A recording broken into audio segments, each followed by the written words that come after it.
Connais-tu le boxeur gitan, Johann Wilhelm Trollmann? Ce boxeur est né en Allemagne, le 27 décembre 1907, d'une famille d'origine ethnique Sinéti. Sa famille l'avait surnommé Rukli, qui veut dire arbre, en Sinéti, à cause de ses cheveux bouclés sombres. Au cours de sa carrière de boxe, il sera resurnommé Gypsy, un surnom qu'il fera coudre sur son short. Il commença la boxe dès l'âge de 8 ans et remporta le championnat de l'Allemagne du Sud. Adolescent, il a remporté plusieurs autres championnats régionaux et a remporté le titre de champion du Nord de l'Allemagne.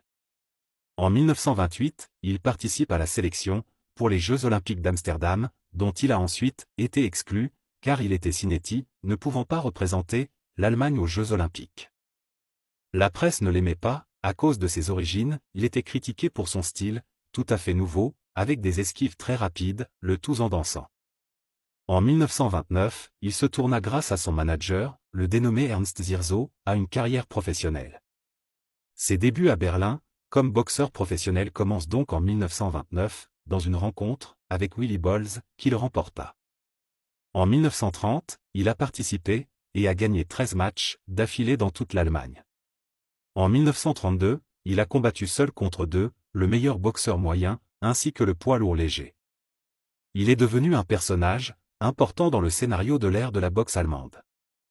Juin 1933, un combat est organisé entre un Allemand arien, Adolf Witt, et Johann Trollmann. Ce combat, bien que ne convenant guère aux nazis, est néanmoins organisé grâce à la popularité de Trollmann. Pendant les 12 rounds, Trollmann sautille autour de son adversaire, le frappant à l'improviste. Il gagne donc ce combat.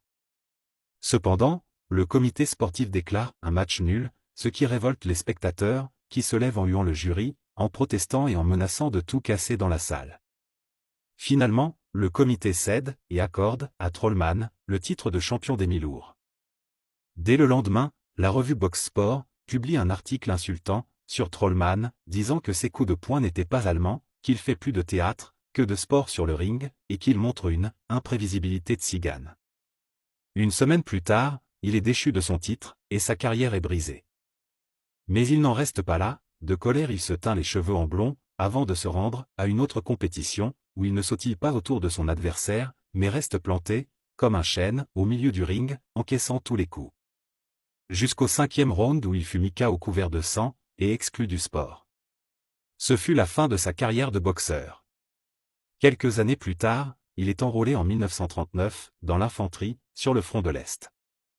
Lorsqu'il revient en permission en 1942, la Gestapo l'arrête, et l'envoie au camp de concentration de Neuengamme, où, le 9 février 1943, des SS l'abattent, d'une balle de sniper dans le torse, au niveau du cou.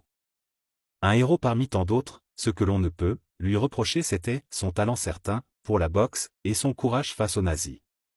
Merci à tous, pour votre visionnage, et n'hésitez pas à laisser un commentaire, ou vous abonner.